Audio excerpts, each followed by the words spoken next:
Korea Kaskazini ni moja ya mataifa yanayofungwa zaidi duniani, taifa ambalo taarifa zake nyingi za kijeshi hubaki siri kwa muda mrefu. Lakini nyuma ya mipaka yake kuna makombora ambayo yameifanya dunia nzima kuwa macho. Makombora yanayofuatiliwa na Marekani, Japan, Korea Kusini na mataifa mengine yenye nguvu duniani. Baadhi yanaweza kurushwa kutoka ardhini, mengine kutoka baharini na mengine yameundwa kusafiri kwa kasi ambayo inapunguza muda wa maamuzi hadi dakika chache tu. Leo tunaingia ndani ya makombora 15 hatari zaidi ya Korea Kaskazini.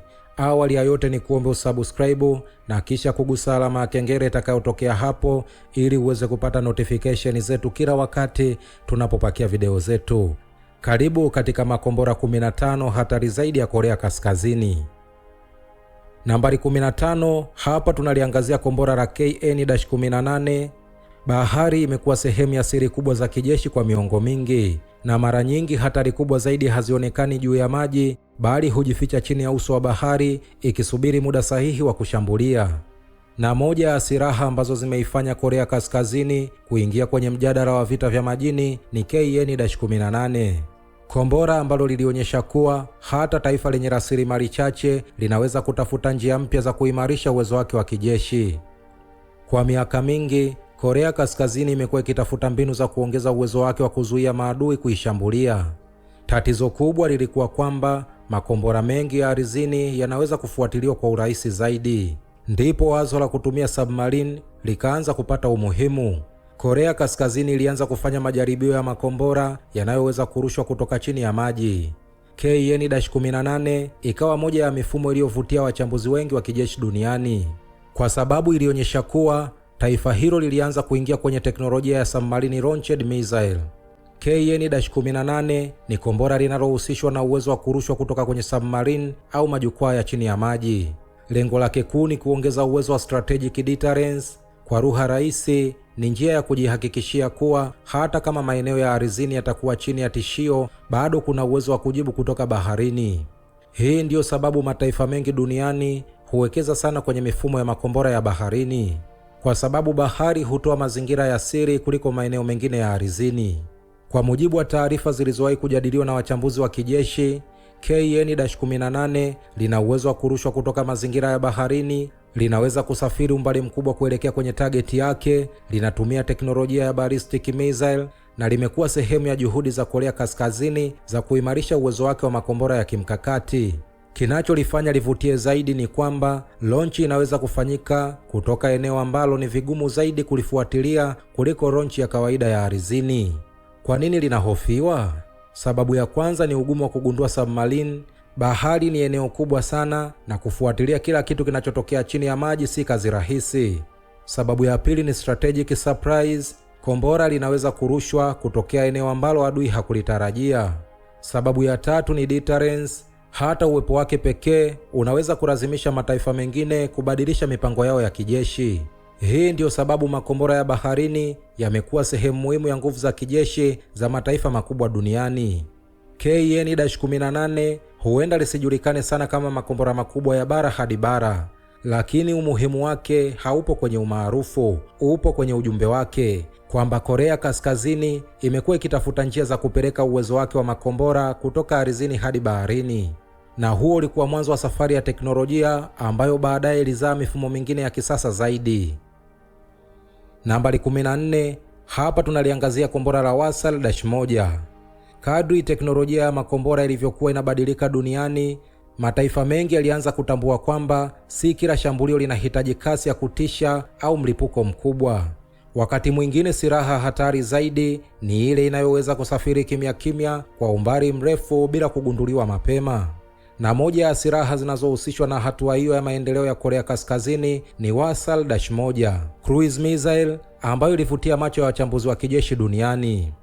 Kwa miaka mingi, Korea Kaskazini ilijulikana zaidi kwa makombora yake ya ballistic, lakini kadri teknolojia ya kijeshi ilivyokuwa ikikua, taifa hilo linaanza kuonyesha nia ya kuimarisha pia uwezo wake wa cruise missile. Lengo lilikuwa kuongeza aina tofauti za mashambulizi na kuifanya mifumo ya ulinzi wa adui ikabiliane na changamoto nyingi kwa wakati mmoja. Ndipo Hwasal-1 ilipoanza kutajwa kwenye taarifa mbalimbali za kijeshi. Hwasal-1 ni cruise missile tofauti na ballistic missile ambalo hupaa juu sana kabla ya kushuka kuelekea kwenye target. Cruise missile husafiri karibu zaidi na uso wa ardhi au bahari. Kwa mujibu wa taarifa zilizowahi kutolewa wazi, Hwasal-1 lina uwezo wa kusafiri umbali mrefu, linaweza kutumia mfumo wa ulambazaji wa kisasa kufuata njia iliyopangwa, na lina uwezo wa kulenga maeneo ya kimkakati kwa usahihi mkubwa. Kinacholifanya livutie zaidi ni uwezo wake wa kusafiri kwa njia inayoweza kufanya ugunduzi wake kuwa mgumu zaidi kwa baadhi ya mifumo ya ulinzi. Kwa nini linahofiwa? Sababu ya kwanza ni safari yake ya chini. Cruise missile nyingi huruka karibu na ardhi au bahari, jambo linaloweza kupunguza muda wa kugunduliwa. Sababu ya pili ni uwezo wa safari ndefu. Hii huongeza eneo ambalo linaweza kufikiwa kwa kombora hilo. Sababu ya tatu ni flexibility. Linaongeza chaguo tofauti ndani ya mfumo wa makombora ya Korea Kaskazini badala ya kutegemea ballistic missile pekee. Hwasal-1 linaonyesha jinsi vita vya kisasa vinavyobadilika, kwamba hatari si lazima itokee juu sana angani, wakati mwingine huja chini kabisa, kimya kimya na kwa usahihi mkubwa. Nambari 13, hapa tunaliangazia kombora la KN-25. Katika vita vya kisasa, sio kila silaha hatari huonekana kama kombora la kawaida. Baadhi ya mifumo imeundwa kutoa mashambulizi ya ghafla kwa idadi kubwa na kwa muda mfupi sana. Na moja ya mifumo iliyovutia wachambuzi wa kijeshi duniani ni KN-25, silaha ambayo imeifanya dunia kujiuliza ikiwa ni rocket artillery au ballistic missile. Kwa miaka mingi, Korea Kaskazini imekuwa ikitafuta njia za kuongeza nguvu zake za mashambulizi ya ardhini. Lengo lilikuwa kuwa na mfumo unaoweza kutoa mashambulizi ya haraka dhidi ya maeneo ya kijeshi na miundombinu muhimu. Ndipo KN-25 ilipoanza kuonekana kwenye maonyesho ya kijeshi na majaribio mbalimbali. Tangu wakati huo, imekuwa moja ya mifumo inayofuatiliwa sana katika eneo la Asia Mashariki. KN-25 ni mfumo mkubwa wa kurusha makombora mengi kwa muda mfupi. Kwa mujibu wa taarifa zilizopo, unaweza kurusha makombora kadhaa kwa mfululizo, una uwezo wa kufikia malengo ya umbali wa kati, unaweza kusogezwa kwa haraka kutoka eneo moja hadi jingine, na unaweza kuandaliwa kwa uzinduzi ndani ya muda mfupi. Kinachoufanya uvutie zaidi ni uwezo wa kutoa mashambulizi mengi kwa muda mfupi sana. Kwa nini unahofiwa? Sababu ya kwanza ni idadi ya makombora yanayoweza kurushwa. Mashambulizi mengi kwa wakati mmoja yanaweza kuongeza presha kwa mifumo ya ulinzi. Sababu ya pili ni mobility. Mfumo unaweza kubadilisha eneo kwa haraka baada ya uzinduzi. Sababu ya tatu ni uwezo wa kushambulia maeneo mbalimbali kwa muda mfupi. Hii huongeza changamoto kwa vikosi vinavyojaribu kujilinda. KN-25 inaonyesha kwamba wakati mwingine nguvu haipo kwenye kombora moja kubwa, bali kwenye uwezo wa kupeleka mashambulizi mengi kwa wakati mmoja, na huo ndio ujumbe wake mkubwa kwenye vita vya kisasa. Nambari 12, hapa tunakutana na kombora la Pukguksong-3. Kwa miaka mingi, mataifa makubwa ya kijeshi yameamini jambo moja muhimu, kwamba silaha zinazotoka baharini mara nyingi ni ngumu zaidi kutabirika kuliko zile zinazotoka ardhini. Na Korea Kaskazini ilipoanza kuonyesha maendeleo yake kwenye makombora ya baharini, jina moja lilianza kuvutia wachambuzi wengi wa kijeshi duniani. Hili ni Pukguksong-3, kombora ambalo lilionyesha hatua mpya ya maendeleo ya uwezo wa kijeshi wa Korea Kaskazini chini ya bahari. Baada ya majaribio ya mifumo ya awali, Korea Kaskazini iliendelea kutafuta njia ya kuongeza uwezo wake wa submarine launched missile. Lengo lilikuwa kuimarisha uwezo wa strategic deterrence na kuongeza ugumu kwa maadui kufuatilia maeneo ya uzinduzi. Ndipo Pukguksong-3 ilipoanza kuonekana kwenye majaribio na taarifa mbalimbali za kijeshi. Kwa wataalamu wengi, hatua hiyo ilionyesha kwamba Korea Kaskazini ilikuwa ikiwekeza zaidi kwenye teknolojia za makombora ya baharini. Pukguksong-3 ni kombora linalorushwa na uzinduzi kutoka kwenye submarine au majukwaa ya chini ya maji. Kwa mujibu wa taarifa zilizopo, lina uwezo wa kusafiri umbali mkubwa, linatumia teknolojia ya ballistic missile, limeundwa kuwa sehemu ya mfumo wa deterrence wa baharini, na linaongeza uwezo wa mashambulizi kutoka maeneo ambayo ni magumu zaidi kufuatiliwa. Kinacholifanya liwe muhimu zaidi ni kwamba bahari inaweza kutoa siri kubwa zaidi kuliko launch site nyingi za ardhini. Kwa nini linahofiwa? Sababu ya kwanza ni surprise factor.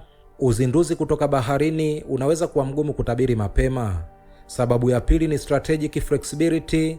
Kombora linaongeza chaguo zaidi ndani ya mfumo wa kijeshi wa Korea Kaskazini.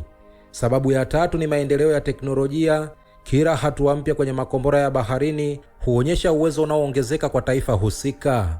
Hii ndiyo sababu Pukguksong 3 limekuwa likifuatiliwa kwa karibu zaidi na wachambuzi wa kijeshi duniani. Pukguksong 3 halikuja kubadilisha tu uwezo wa makombora ya Korea Kaskazini, lilikuja kuonyesha kwamba ushindani wa kijeshi haupo tena ardhini pekee, bali pia chini kabisa ya bahari. Tukiangazia nambari 11, hapa tunakutana na kombora la KN-24. Katika vita vya kisasa, si kila kombora hutengenezwa kwa ajili ya kusafiri maelfu ya kilomita. Baadhi huundwa kwa lengo moja muhimu: kufika kwenye target kwa haraka, kwa usahihi na kwa nguvu kubwa. Na moja ya makombora yaliyovutia wataalamu wa kijeshi katika miaka ya hivi karibuni ni KN-24, kombora ambalo limekuwa sehemu muhimu ya maendeleo ya uwezo wa mashambulizi ya ardhini wa Korea Kaskazini. Kadri hali ya usalama katika rasi ya Korea ilivyoendelea kuwa nyeti, Korea Kaskazini iliendelea kutafuta njia za kuimarisha uwezo wake wa tactical strike. Lengo lilikuwa kuwa na kombora ambalo linaweza kutumika dhidi ya malengo muhimu ya kijeshi kwa muda mfupi wa maandalizi. Ndipo KN-24 lilipoanza kuonekana katika majaribio mbalimbali ya kijeshi. Tangu wakati huo, imekuwa moja ya mifumo inayochambuliwa kwa karibu na wataalamu wa masuala ya ulinzi. KN-24 ni short range ballistic missile. Kwa mujibu wa taarifa zilizopo, linaweza kurushwa kutoka kwenye majukwaa ya ardhini. Lina uwezo wa kufikia malengo kwa muda mfupi kutokana na kasi yake kubwa. Limeundwa kwa ajili ya mashambulizi ya tactical battlefield na lina uwezo wa kufanya safari kwa trajectory inayoweza kuongeza ugumu wa kulifuatilia. Kinacholifanya livutie zaidi ni mchanganyiko wa kasi, mobility na uwezo wa kulenga maeneo muhimu ya kijeshi. Kwa nini linahofiwa? Sababu ya kwanza ni reaction time ndogo. Makombora ya masafa mafupi yanaweza kufika target kwa muda mfupi sana. Sababu ya pili ni mobility. Mifumo ya kurushia inaweza kusafirishwa kutoka eneo moja hadi jingine kwa haraka. Sababu ya tatu ni precision. Limeundwa kwa lengo la kushambulia target muhimu kwa usahihi mkubwa kulingana na taarifa za kijeshi. Hii huongeza umuhimu wake kwenye mazingira ya vita vya kisasa. KN-24 inaonyesha kwamba ukubwa wa kombora sio kila kitu. Wakati mwingine kilicho muhimu zaidi ni kasi ya kufanya maamuzi na uwezo wa kufika kwenye target kwa muda mfupi. Nambari 10, hapa tunaliangazia kombora la Hwasal-2. Katika vita vya kisasa, baadhi ya silaha huonekana kwa sekunde chache tu kabla ya kufika kwenye malengo, na nyingine huja bila kupiga kelele kabisa, husafiri kimya kimya chini ya rada nyingi zikifuata njia ndefu kuelekea targeti. Na moja ya silaha zinazohusishwa na uwezo huo wa Korea Kaskazini ni Hwasal-2 cruise missile, ambayo imeongeza sura mpya kwenye uwezo wa mashambulizi ya masafa marefu wa taifa hilo. Baada ya maendeleo ya mifumo ya awali ya cruise missile, Korea Kaskazini iliendelea kutafuta njia za kuboresha uwezo wa usahihi na safari za masafa marefu. Lengo lilikuwa kuwa na silaha ambayo inaweza kufika kwenye targeti bila kutegemea ballistic trajectory ya kawaida. Ndipo Hwasal-2 ilipoanza kutajwa kwenye taarifa mbalimbali za kijeshi na majaribio ya makombora. Kwa wataalamu wengi, hatua hiyo ilionyesha kuwa Korea Kaskazini ilikuwa imeongeza uwezo wake kwenye eneo la cruise missile technology. Hwasal-2 ni cruise missile ya masafa marefu. Kwa mujibu wa taarifa zilizopo, linaweza kusafiri umbali mkubwa, hufuata njia iliyopangwa kupitia mfumo wa urambazaji, huruka katika altitude ya chini kwa sehemu kubwa ya safari yake, na limeundwa kwa ajili ya kushambulia tageti za kimkakati kwa usahihi mkubwa. Kinacholifanya liwe tofauti ni uwezo wake wa kutumia njia ndefu na zenye mzunguko kabla ya kufika kwenye targeti. Kwa nini linahofiwa? Sababu ya kwanza ni low altitude flight. Makombora yanayoruka chini yanaweza kuwa magumu zaidi kugunduliwa mapema katika baadhi ya mazingira. Sababu ya pili ni uwezo wa safari ndefu. Hii huongeza maeneo yanayoweza kufikiwa. Sababu ya tatu ni precision. Cruise missile nyingi hutengenezwa kwa lengo la kulenga maeneo maalum kwa usahihi mkubwa. Mchanganyiko huo wa safari ndefu, usahihi na uwezo wa kuruka chini ndio unalifanya Hwasal-2 kuvutia wataalamu wengi wa kijeshi. Hwasal-2 linaonyesha kwamba vita vya kisasa havitegemei kasi pekee. Wakati mwingine nguvu ipo kwenye uwezo wa kufika kwenye targeti bila kugunduliwa mapema, na huo ndio ujumbe mkubwa wa cruise missile za kizazi kipya. Nambari 9, hapa tunaliangazia kombora la Pukguksong-5.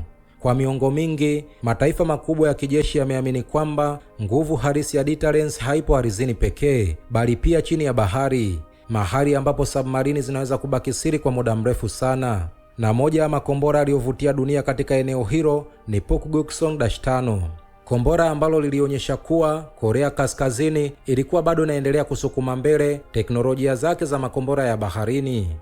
Baada ya kuonyesha maendeleo kupitia mifumo ya awali ya familia ya Pukguksong, Korea Kaskazini iliendelea kufanya maboresho kwenye uwezo wake wa submarine launched ballistic missile. Lengo lilikuwa kuongeza uwezo wa deterrence na kuimarisha nafasi yake katika ushindani wa kijeshi wa eneo la Asia Mashariki.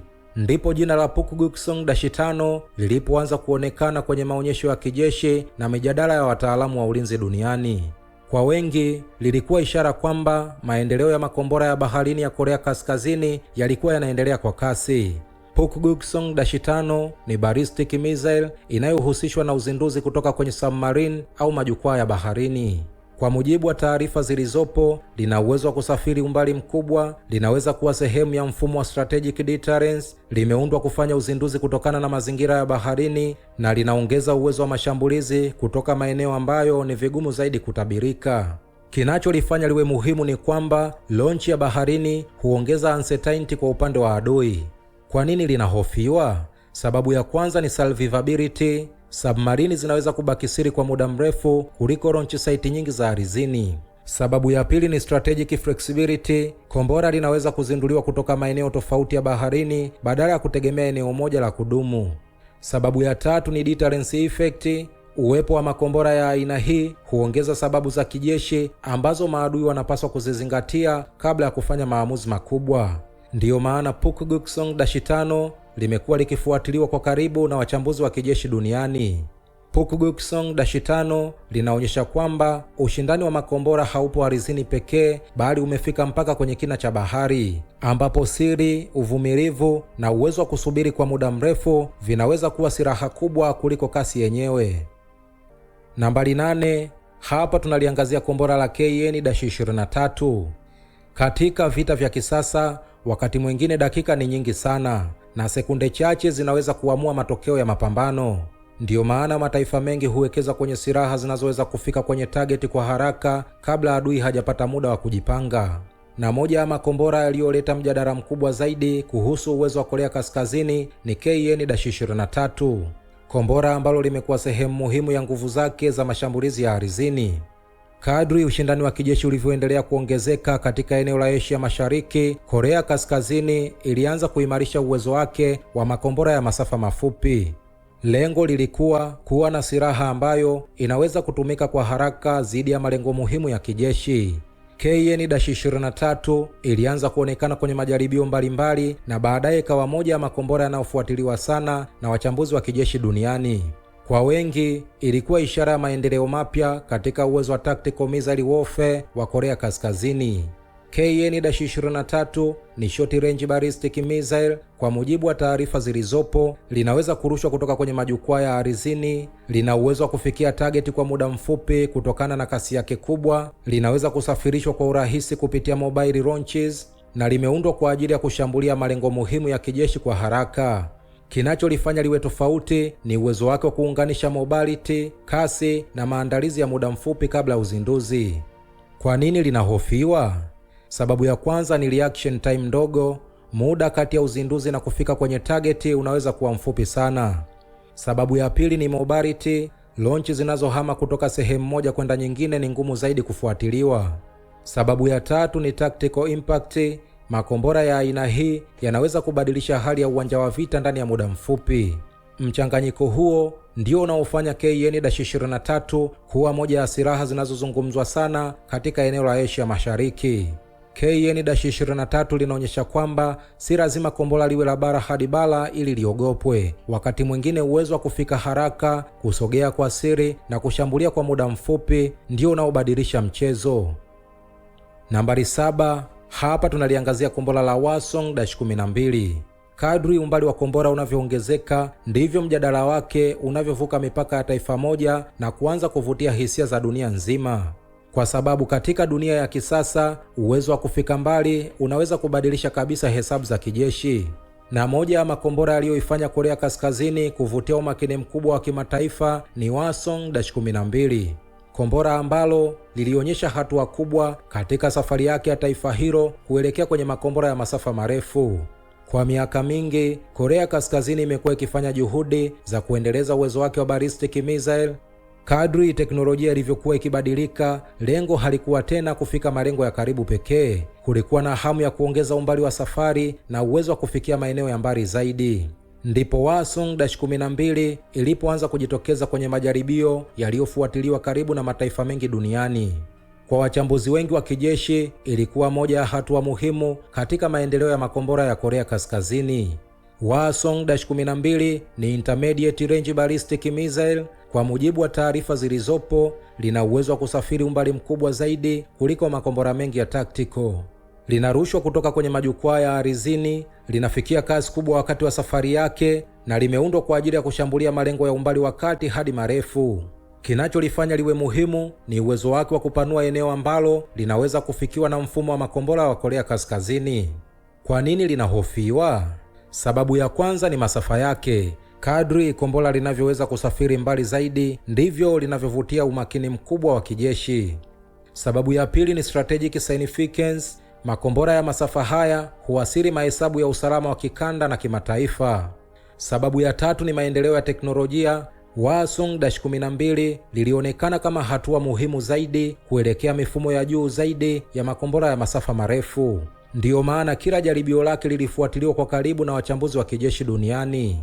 Hwasong-12 halikuwa tu kombora jingine kwenye orodha ya Korea Kaskazini, lilikuwa ishara kwamba taifa hilo lilikuwa linaingia kwenye hatua mpya ya maendeleo ya makombora ya masafa marefu. Nambari 6, hapa tunaliangazia kombora la Pukguksong-2. Katika vita vya kisasa, sio kila silaha hatari hutegemea ukubwa wake. Wakati mwingine kinachoogopwa zaidi ni uwezo wa kuhamia eneo lolote, kujiandaa haraka na kuzindua shambulio bila onyo kubwa. Na moja ya makombora yaliyoonyesha uwezo huo wa Korea Kaskazini ni Pukguksong-2, kombora ambalo lilionyesha hatua mpya katika maendeleo ya mifumo ya ballistic missile ya taifa hilo. Baada ya maendeleo ya familia ya Pukguksong kwenye makombora ya baharini, Korea Kaskazini ilianza kutafuta njia ya kuleta baadhi ya teknolojia hizo kwenye mifumo ya ardhini. Lengo lilikuwa kuongeza flexibility za operesheni ya kijeshi na kuboresha uwezo wa kuzindua makombora kwa muda mfupi zaidi. Ndipo Pukguksong-2 ilipoanza kuonekana kwenye majaribio mbalimbali ya kijeshi. Kwa wataalamu wengi, ilikuwa ishara kwamba Korea Kaskazini ilikuwa ikiendelea kuboresha teknolojia zake za makombora kwa kasi. Pukguksong-2 ni medium range ballistic missile. Kwa mujibu wa taarifa zilizopo, linaweza kurushwa kutoka kwenye majukwaa ya ardhini, limeundwa kwa ajili ya deployment ya haraka, lina uwezo wa kusafiri umbali mkubwa na linaweza kuwa sehemu ya mfumo wa strategic deterrence. Kinacholifanya liwe tofauti ni uwezo wake wa kuhamishwa kwa urahisi na kujiandaa kwa uzinduzi ndani ya muda mfupi. Kwa nini linahofiwa? Sababu ya kwanza ni mobility. Makombora yanayoweza kuhamishwa kutoka eneo moja kwenda jingine ni magumu zaidi kufuatiliwa. Sababu ya pili ni rapid launch capability. Muda mfupi wa maandalizi unaweza kupunguza nafasi ya adui kugundua shambulio mapema. Sababu ya tatu ni strategic value. Linaongeza uwezo wa Korea Kaskazini wa kufanya operesheni za makombora katika mazingira tofauti. Mchanganyiko huo wa mobility, kasi ya maandalizi na masafa ya safari ndio unaolifanya Pukguksong-2 kuwa muhimu katika arsenal ya taifa hilo. Pukguksong-2 linaonyesha kwamba vita vya kisasa havihusu nguvu pekee, bali pia uwezo wa kusogea, kujificha na kuwa tayari wakati wowote. Nambari 5, hapa tunaliangazia kombora la Hwasong-14. Kwa miaka mingi, Korea Kaskazini ilikuwa ikifuatiliwa kwa karibu kutokana na maendeleo yake ya makombora, lakini kuna kipindi ambacho dunia ilisimama na kuangalia kwa makini zaidi kuliko kawaida. Kwa sababu taifa hilo lilikuwa linaingia kwenye eneo ambalo hapo awali lilitawaliwa na mataifa machache sana duniani. Eneo la makombora ya intercontinental ballistic missile, na moja ya majina yaliyovutia dunia nzima ni Hwasong-14. Kadri maendeleo ya makombora ya Korea Kaskazini yalivyokuwa yakiongezeka, hatua iliyofuata ilikuwa ni kuongeza masafa ya safari hadi viwango vya intercontinental. Lengo lilikuwa kuonyesha kwamba taifa hilo lina uwezo wa kuendeleza teknolojia zake za makombora ya masafa marefu zaidi.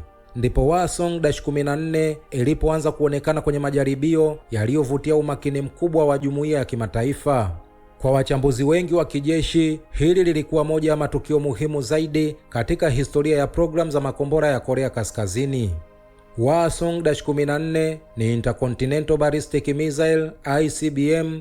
Kwa mujibu wa taarifa zilizopo, lina uwezo wa kusafiri umbali mkubwa sana, linarushwa kutoka kwenye majukwaa ya ardhini, linafikia kasi kubwa sana wakati wa safari yake, na limeundwa kwa ajili ya kufikia malengo ya masafa marefu zaidi kuliko mifumo mingine iliyopita. Kinacholifanya liwe muhimu ni kwamba liliwakilisha hatua mpya kabisa katika maendeleo ya makombora ya Korea Kaskazini. Kwa nini linahofiwa? Sababu ya kwanza ni masafa yake marefu. Makombora ya Intercontinental hubadilisha kabisa mjadala wa usalama wa kimataifa. Sababu ya pili ni strategic significance. Mataifa mengi hufuatilia kwa karibu maendeleo ya ICBM kwa sababu yana athari kubwa katika hesabu za kijeshi duniani.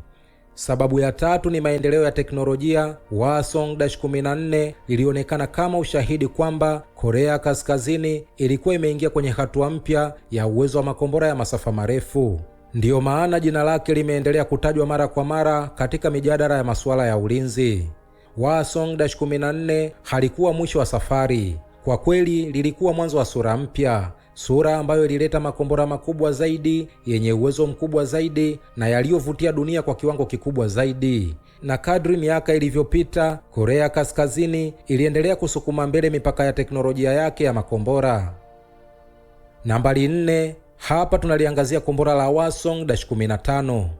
Katika ulimwengu wa makombora ya kimkakati, kuna nyakati ambazo taifa huzindua silaha mpya na dunia inatambua mara moja kwamba hatua kubwa imepigwa.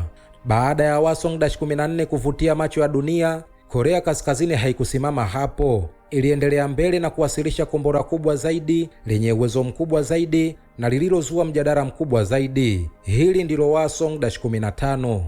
Baada ya majaribio ya Hwasong-14, wataalamu wengi walianza kufuatilia kwa karibu hatua zinazofuata za programu ya makombora ya Korea Kaskazini. Swali kubwa lilikuwa, je, taifa hilo lingeweza kuunda kombora kubwa zaidi na lenye uwezo mkubwa zaidi? Jibu lilianza kuonekana wakati Hwasong-15 lilipotangazwa na kujaribiwa. Kwa wachambuzi wengi wa kijeshi, kombora hili lilionyesha kuwa maendeleo ya Korea Kaskazini yalikuwa yanaendelea kwa kasi kuliko ilivyozaniwa hapo awali.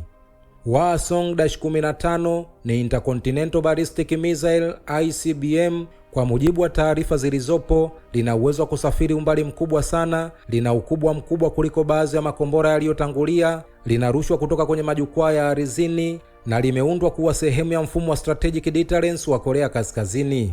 Kinacholifanya livutie zaidi ni kwamba lilionyesha uwezo wa kubeba mzigo mkubwa zaidi kuliko baadhi ya mifumo ya awali. Kwa nini linahofiwa?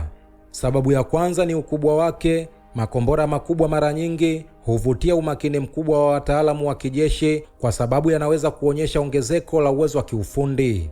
Sababu ya pili ni strategic impact. ICBM yoyote mpya hubadilisha namna mataifa yanavyotathmini mazingira ya usalama wa kimataifa. Sababu ya tatu ni maendeleo ya teknolojia. Hwasong-15 lilionyesha kuwa Korea Kaskazini ilikuwa ikiendelea kupanua uwezo wake wa makombora ya masafa marefu. Kwa sababu hiyo, limeendelea kuwa moja ya makombora yanayotajwa zaidi katika mijadala ya kijeshi duniani. Hwasong-15 lilionyesha kwamba safari ya Korea Kaskazini kwenye makombora ya masafa marefu ilikuwa bado inaendelea.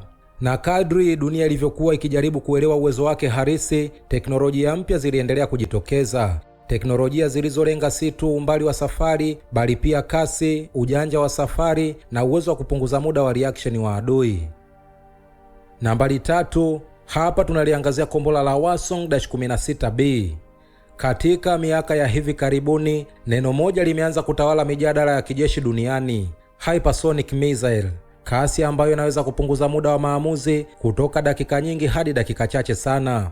Na wakati mataifa makubwa yalipokuwa yakishindana kwenye teknolojia hiyo, Korea Kaskazini nayo ilianza kuonyesha kile ilichokiita hatua mpya ya maendeleo ya makombora yake.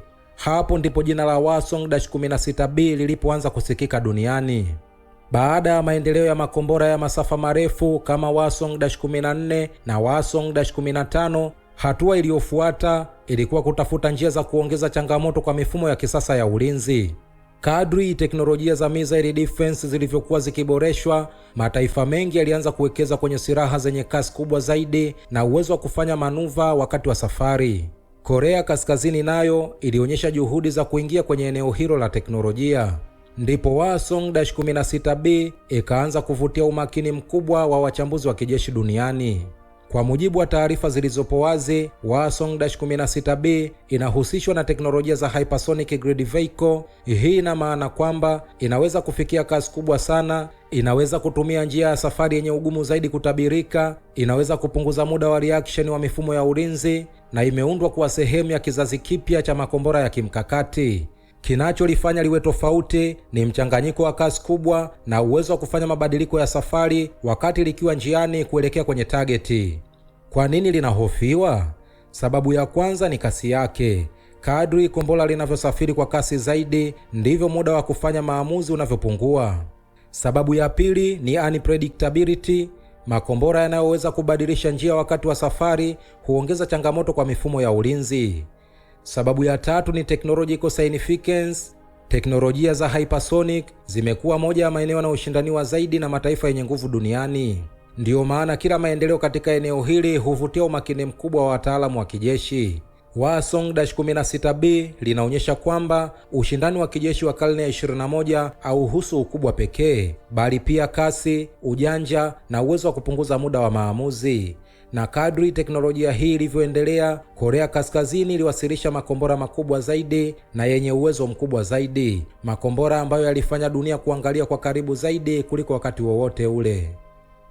Nambari 2, hapa tunaangazia kombora la Hwasong-17.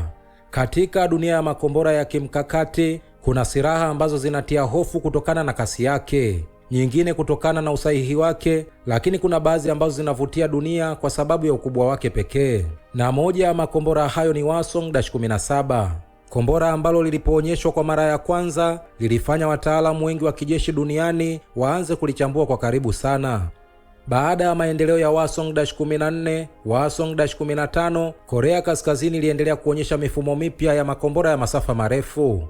Lengo lilikuwa kuendelea kuimarisha uwezo wake wa strategic deterrence na kuonyesha maendeleo ya teknolojia zake za kijeshi. Ndipo Hwasong-17 lilipojitokeza. Kuonekana kwake kulivuta hisia kubwa duniani kutokana na ukubwa wake na nafasi yake ndani ya programu ya makombora ya Korea Kaskazini. Kwa muda mfupi, ikawa moja ya makombora yanayozungumzwa zaidi katika vyombo vya habari na mijadala ya kijeshi. Hwasong-17 ni Intercontinental Ballistic Missile ICBM. Kwa mujibu wa taarifa zilizopo, lina uwezo wa kusafiri umbali wa intercontinental, linarushwa kutoka kwenye majukwaa ya ardhini, ni moja ya makombora makubwa zaidi kuwahi kuwasilishwa na Korea Kaskazini, na limeundwa kuwa sehemu ya mfumo wa strategic deterrence. Kinacholifanya livutie zaidi ni ukubwa wake pamoja na uwezo wake wa kubeba payload kubwa ikilinganishwa na baadhi ya mifumo iliyotangulia. Kwa nini linahofiwa? Sababu ya kwanza ni ukubwa wake. Ukubwa wa kombora umeifanya dunia kulifuatilia kwa karibu tangu lilipoanza kuonekana hadharani. Sababu ya pili ni strategic role.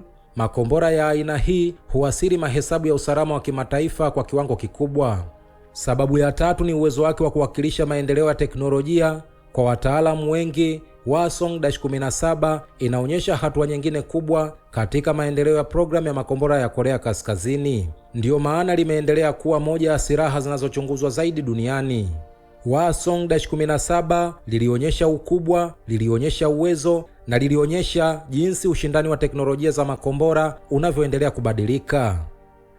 Na hatimaye nambari 1, hapa tunakutana na Hwasong-18. Na sasa tumefikia kileleni mwa orodha yetu baada ya kupitia makombora mbalimbali ya Korea Kaskazini, kuanzia makombora ya tactical battlefield, cruise missile na makombora ya baharini hadi ICBM kubwa zinazoweza kusafiri maelfu ya kilomita.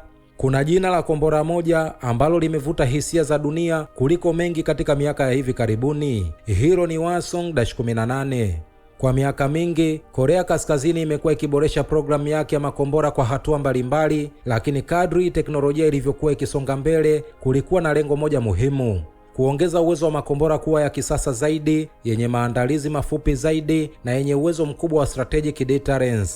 Tangazo na majaribio yake yalivuta umakini mkubwa wa wataalamu wa kijeshi duniani. Kwa wengi, ilikuwa ishara kwamba Korea Kaskazini ilikuwa inaingia kwenye hatua mpya ya maendeleo ya ICBM zake.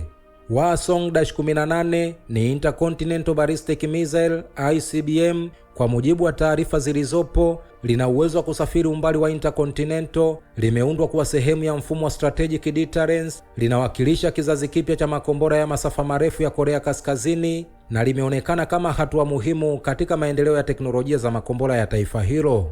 Kinacholifanya liwe muhimu zaidi ni kwamba limehusishwa na maboresho ya teknolojia yaliyolenga kuongeza utayari wa operation na kupunguza muda wa maandalizi kabla ya uzinduzi. Kwa nini linahofiwa? Sababu ya kwanza ni strategic significance. Makombora ya kiwango hiki huathiri mahesabu ya usalama wa kimataifa kwa kiwango kikubwa sana. Sababu ya pili ni maendeleo ya teknolojia. Kwa wataalamu wengi, Hwasong-18 linaonyesha hatua mpya katika safari ya maendeleo ya makombora ya Korea Kaskazini. Sababu ya tatu ni deterrence value. Ni sehemu ya mfumo unaolenga kuonyesha uwezo wa kujibu vitisho vya kimkakati. Ndio maana Hwasong-18 limekuwa moja ya makombora yanayojadiliwa sana katika miaka ya hivi karibuni.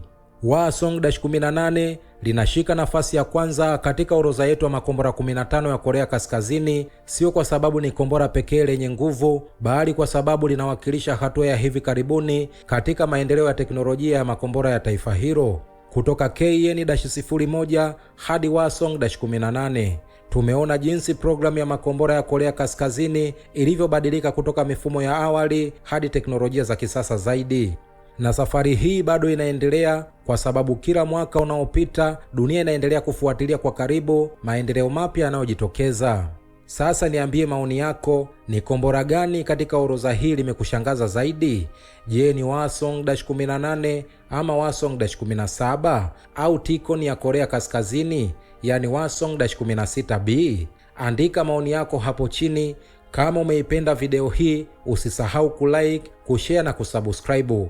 Kumbuka hii ni Military Technology. Tutaonana kwenye video ijayo. Asante kwa kutazama. Bye bye.